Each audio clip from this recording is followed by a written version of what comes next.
نحمده ونصلي على رسوله الكريم أما بعد أعوذ بالله من الشيطان الرجيم بسم الله الرحمن الرحيم رب اشرح لي صدري ويسر لي أمري واحلل عقدة من লিসানি يفقهوا قولي। সম্মানিত দর্শক শ্রোতা, আসসালামু আলাইকুম ওয়া রাহমাতুল্লাহি ওয়া বারাকাতুহু। আজকে ইনশাআল্লাহ সংক্ষিপ্তভাবে আলোচনা করার চেষ্টা করব জিকির সম্পর্কে। জিকির কাকে বলে, জিকির কি এবং জিকির কয় প্রকার, জিকিরের ফজিলত এবং জিকিরের গুরুত্ব সম্পর্কে সংক্ষিপ্ত আলোচনা করার চেষ্টা করব। আসুন সংক্ষেপে জানার চেষ্টা করি। জিকির আরবি শব্দ, বাংলায় এর অর্থ স্মরণ করা বা স্মরণ করানো। যে কোনো প্রকারের মনে, মুখে, কর্ম বা চিন্তার মাধ্যমে আদেশ পালন করে বা নিষেধ মান্য করার মাধ্যমে আল্লাহর নাম, গুণাবলী, বিধিবিধান ইত্যাদি স্মরণ করা বা করানোকে ইসলামের পরিভাষায় জিকির বা আল্লাহর জিকির বলা হয়। বিশেষভাবে মুখে বারবার আল্লাহর নাম, গুণাবলী ইত্যাদি পাঠ করা কোরআন হাদিস নির্দেশিত অত্যন্ত গুরুত্বপূর্ণ জিকির। দিন রাতের বিভিন্ন সময়ে আল্লাহর তাকবীর, তাহলিল, তাসবিহ ও তাহমিদ পাঠ করা এবং 5 ওয়াক্ত সালাতের পর ও সকাল সন্ধ্যায় বিভিন্ন মাসনুন দোয়া পাঠ করা ইত্যাদি সবই এই পর্যায়ের জিকির। মুমিন বসে, শুয়ে, হাঁটতে হাঁটতে, চলতে, অজু সহ বা অজু ছাড়া সর্ব অবস্থায় এই সকল জিকির পালন করতে পারেন। যদি পাক পবিত্র হয়ে আদব সহ বসে জিকির করা উত্তম। যদিও পাক পবিত্র সহকারে বসে জিকির করা উত্তম। জিকিরের গুরুত্ব, কোরআন হাদিসে জিকিরের প্রতি বিশেষ গুরুত্ব আরোপ করা হয়েছে।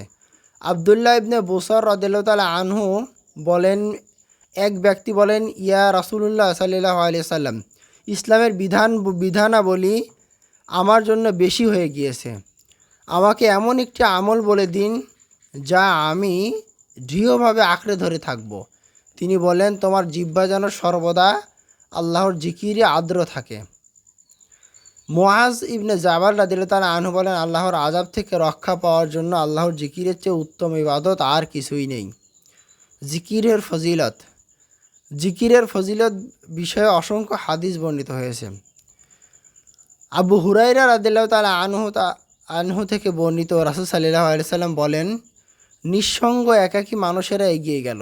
সাহাবীগণ প্রশ্ন করলেন, হে আল্লাহর রাসূল, একাকী মানুষেরা কারা? তিনি বললেন, আল্লাহর বেশি বেশি জিকিরকারীগণ।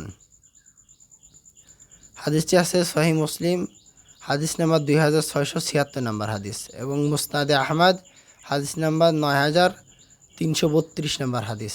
মুআজ ইবনে জাবাল রাদিয়াল্লাহু তাআলা আনহু বলেন, রাসূল সাল্লাল্লাহু আলাইহি ওয়াসাল্লামের সাথে আমার সর্বশেষ যে কথাটি হয়েছিল, যে কথাটি বলে আমি তার থেকে শেষ বিদায় নিয়েছিলাম, তা হলো, আমি প্রশ্ন করেছিলাম, হে আল্লাহর রাসূল, আল্লাহর নিকট সর্বশ্রেষ্ঠ সবচেয়ে প্রিয় আমল কর্ম কোনটি?